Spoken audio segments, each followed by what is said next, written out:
भक्तगणों, आज आपको गीता के ही 5वें अध्याय का अगला शेष भाग हिंदी में सुनाऊंगा। आप इस चैनल को लाइक करें, सब्सक्राइब करें और ध्यान दें।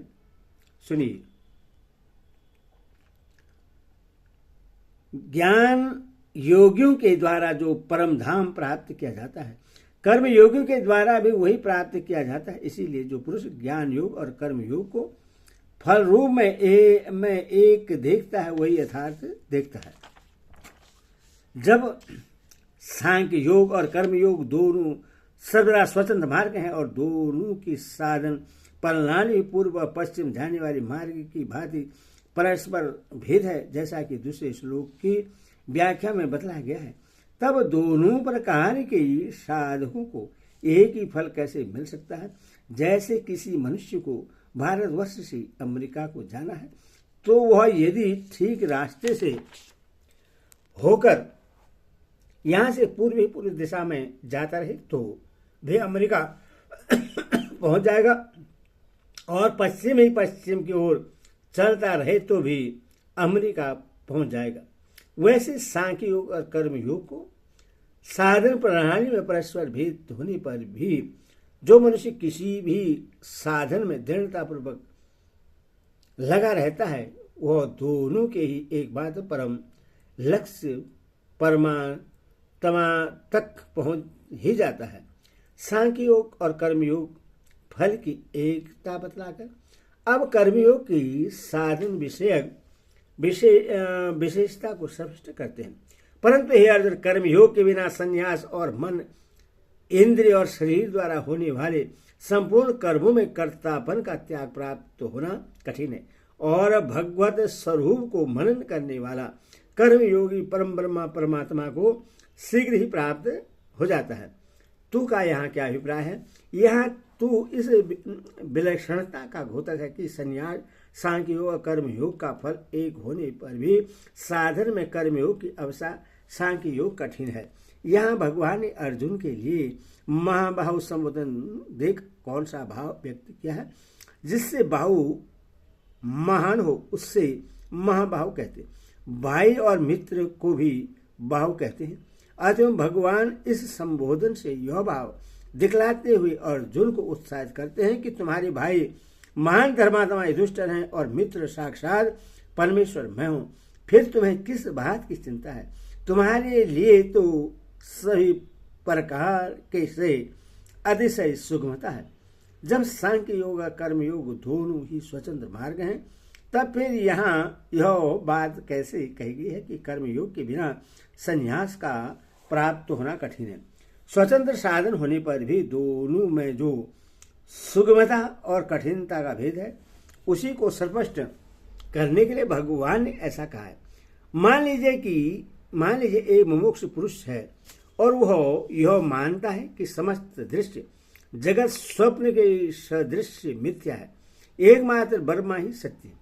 यह सारा प्रपंच माया से उसी ब्रह्मा में अध्यारोपित है। वस्तुतः दूसरी कोई सत्ता है ही नहीं, परंतु उसका अंतकरण शुद्ध नहीं है। उसमें राग, द्वेष तथा काम, क्रोध आदि दोष वर्तमान है। वह यदि अंतकरण की शुद्धि के लिए कोई चेष्टा न करके केवल अपनी मान्यता के भरोसे पर ही सांख्य योग के साधन में लगना चाहेगा, तो उससे दूसरे अध्याय के 11 श्लोक से 30वें तक में और 18वें अध्याय के 39वें श्लोक से 55वें तक में बतलाई हुई सांख्य निष्ठा सहज ही नहीं प्राप्त हो सकेगी, क्योंकि जब तक शरीर में अहम भाव है, भोग में ममता है और अनुकूलता प्रतिकूलता में राग द्वेष वर्तमान है, तब तक ज्ञान निष्ठा का साधन होना तथा संपूर्ण कर्मों में कर्तव्य भाविमान से रहित होकर निरंतर सच्चिदानंद निर्गुण निराकार ब्रह्मा के स्वरूप में अभिन्न भाव से स्थित रहना तो दूर रहा, उसका समझ में आना भी कठिन है। इसके अतिरिक्त अंतकरण अशुद्ध होने के कारण मोहवश जगत के नियंत्रणकर्ता और कर्म फल दाता भगवान में और स्वर्ग नरक आदि कर्म फलों में विश्वास न रहने से उसका परिश्रम साध्य शुभ कर्मों को त्याग देना और विषयासक्ति आदि दोषों के कारण पापमय भोगों में फंसकर कल्याण मार्ग से भ्रष्ट हो जाना भी बहुत संभव है। अतः इस प्रकार की धारणा वाले मनुष्य के लिए जो सांख्य योग को ही परमात्म साक्षात्कार का उपाय मानता है वह यह परम आवश्यक है कि वह सांख्य योग के साधन में लगने से पूर्व निष्काम भाव से यज्ञ दान तप आदि शुभ कर्मों का आचरण करके अपने अंतकरण को राग देशादि दोषों से रहित पर शुद्ध कर ले, तभी उसका सांख्य योग का साधन निर्विघ्नता से संपादित हो सकता है और तभी उससे सुगमता के साथ सबलता भी मिल सकती है। यहाँ इसी अभिप्राय से कर्मयोग के बिना संन्यास का प्राप्त होना कठिन बतलाया है।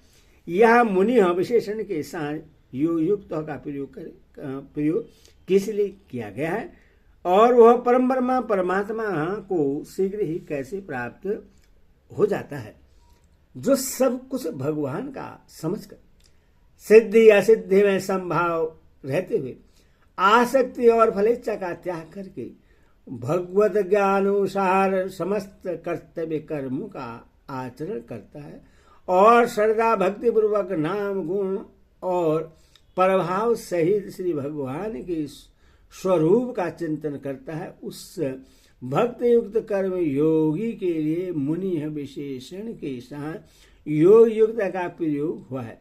ऐसा कर्मयोगी भगवान की दया से परमार्थ ज्ञान के द्वारा शीघ्र ही परम ब्रह्मा परमात्मा को प्राप्त हो जाता है।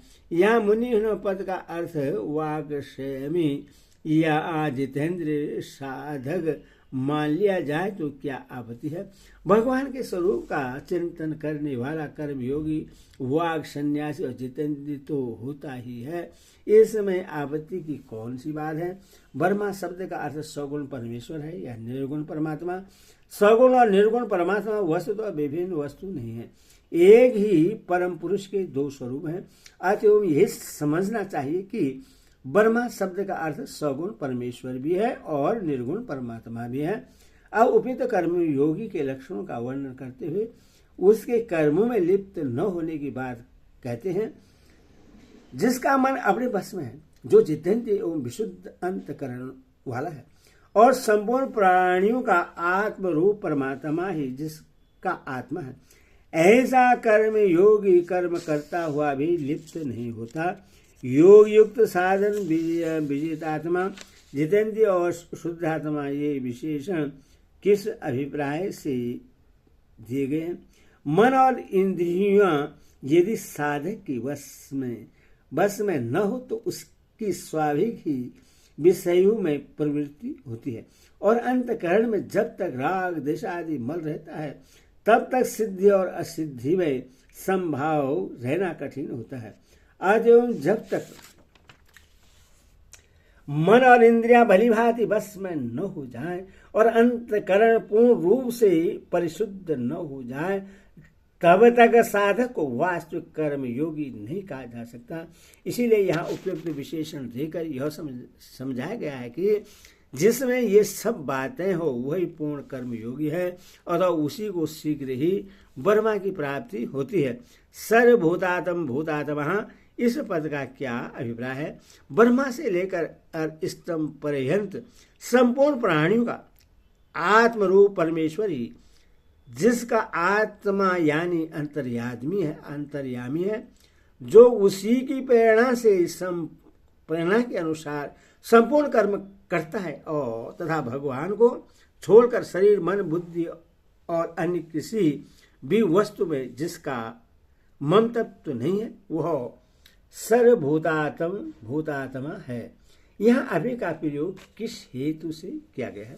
सांख्य योगी अपने को किसी भी कर्म का कर्ता नहीं मानता।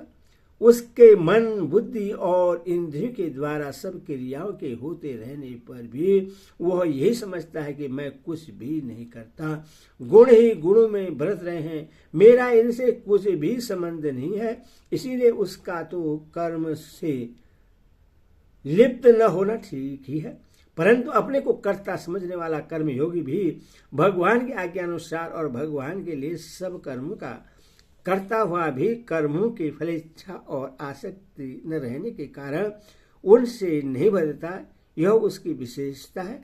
इसी अभिप्राय से अभी शब्द का प्रयोग किया गया है।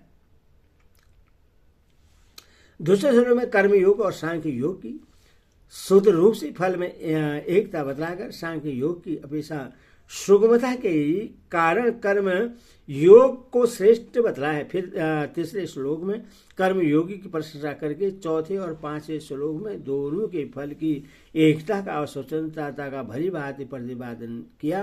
तदनंतर छठे श्लोक में पूर्वार्ध में कर्म योग के बिना सांख्य योग का संपादन कठिन बतलाकर उत्तरार्ध में कर्म योग की सुगमता का प्रतिपादन करते हुए सातवें श्लोक में कर्मयोगी के लक्षण बतलाए। इससे यह बात सिद्ध हुई कि दोनों साधनों का फल एक होने पर भी दोनों साधन परस्पर भिन्न है, अतः दोनों का स्वरूप जानने की इच्छा होने से भगवान पहले 8वें और 9वें श्लोक में सांख्य योग की व्यवहार काल के साधन का स्वरूप बतलाते हैं।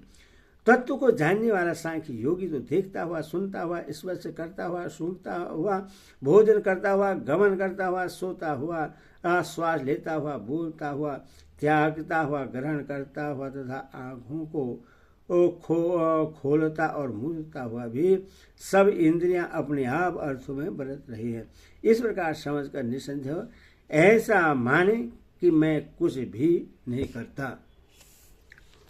यहाँ तत्वविद और युक्त इन दोनों विशेषण पदों का प्रयोग का क्या अभिप्राय है? संपूर्ण दृश्य प्रपंच क्षणभंगुर और अनित्य होने के कारण मृगत रचना की जल या स्वप्न की संसार की भांति मायामय है। केवल एक सच्चिदानंद ब्रह्मा ही सत्य है, उसी में यह सारा प्रपंच माया से अध्यारोपित है। इस प्रकार नित्य वस्तु के तत्व को समझकर जो पुरुष निरंतर निर्गुण निराकार सच्चिदानंद परम ब्रह्मा परमात्मा में अभिन्न भाव से स्थित रहता है, वही तत्वविद और युक्त है। सांख्य योग के साधन को ऐसा ही होना चाहिए, यही समझाने के लिए ये दोनों विशेषण दिए गए हैं। यहाँ देखने सुनने आदि की सब क्रियाएं करते रहने पर भी मैं कुछ भी नहीं करता, इसका क्या भाव है? जैसे स्वप्न में जगा हुआ मनुष्य समझता है कि स्वप्न काल में स्वप्न के शरीर, मन और प्राण और इंद्र के द्वारा मुझे जिन क्रियाओं के होने की प्रतीत होती है, वास्तव में न तो वे क्रियाएं होती है और न मेरा उनसे कुछ भी संबंध ही था। वैसे तत्व को समझकर निर्विकार अक्रिय परमात्मा में अभिन्न भाव से स्थित रहने वाले सांख्य योग को भी ज्ञानेन्द्रिय, कर्मेंद्रिय, प्राण और मन आदि के द्वारा लोक दृष्टि से की जाने वाली देखने सुनने आदि की समस्त क्रियाओं के करते समय यही समझना चाहिए कि ये सब मायामय मन, प्राण और इंद्रिय अपने अपने मायामय विषयों में विचर रहे हैं।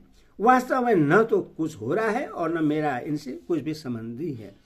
तब तो जो मनुष्य राग, द्वेष और काम, क्रोध आदि दोषों के रहने पर भी अपनी मान्यता के अनुसार सांख्य योगी बने हुए हैं, वे भी कह सकते हैं कि इससे हमारे मन इंद्रियों के द्वारा जो कुछ भी भली बुरी क्रियाएं होती हैं, उनसे हमारा कुछ भी संबंध नहीं है।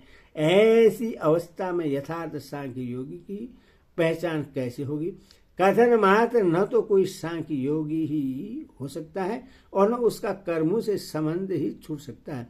सच्चे और वास्तविक सांख्य योगी के ज्ञान में तो संपूर्ण प्रपंच स्वप्न की भांति मायामय होता है, इसीलिए उसकी किसी भी वस्तु में किंचित भी आसक्ति नहीं रहती। उसमें राग द्वेष का सर्वदा अभाव हो जाता है और काम, क्रोध, लोभ, मोह, अहंकार आदि दोष उसमें जरा भी नहीं रहते। ऐसी अवस्था में निषेधाचरण का कोई भी हेतु न रहने के कारण उसके विशुद्ध मन और इंद्रिय के द्वारा जो कुछ भी चेष्टा होती है, सब शास्त्रानुसार और लोकहित के लिए ही होती है। वास्तविक सांख्य योग की यही पहचान है। जब तक अपने अंदर राग, द्वेष और काम, क्रोध आदि का कुछ भी अस्तित्व जान पड़े, तब तक सांख्य योग के साधन को अपने साधन में ही त्रुटि ही समझनी चाहिए। सांख्य योगी शरीर निर्वाह मात्र के लिए केवल खान पान आदि आवश्यक क्रियाएं ही करता है या वर्णाश्रमानुसार शास्त्रानुकूल सभी कर्म करता है। कोई खास नियम नहीं है। यहाँ वर्ण, आसन, प्रकृति, पारवंत, संग और अभ्यास का भेद होने के कारण सभी सांख्य योगियों के कर्म एक से नहीं होते। यहाँ पश्यन, श्रवण, स्पर्शन, जिघन और असन, इन 5 पदों से आँख, कान, त्वचा, घ्राण और रसना, इन 5 ज्ञानेंद्रियों की समस्त क्रियाएं कर्म से बतलाई गई है। गच्छन, ग्रहण और प्रलपन से पैर, हाथ और वाणी की एवं विसर्जन से उपस्थ और गुदा की, इस प्रकार 5 कर्मेंद्रियों की क्रियाएं बतलाई गई हैं। हरि ओम तत्सत। हरि ओम।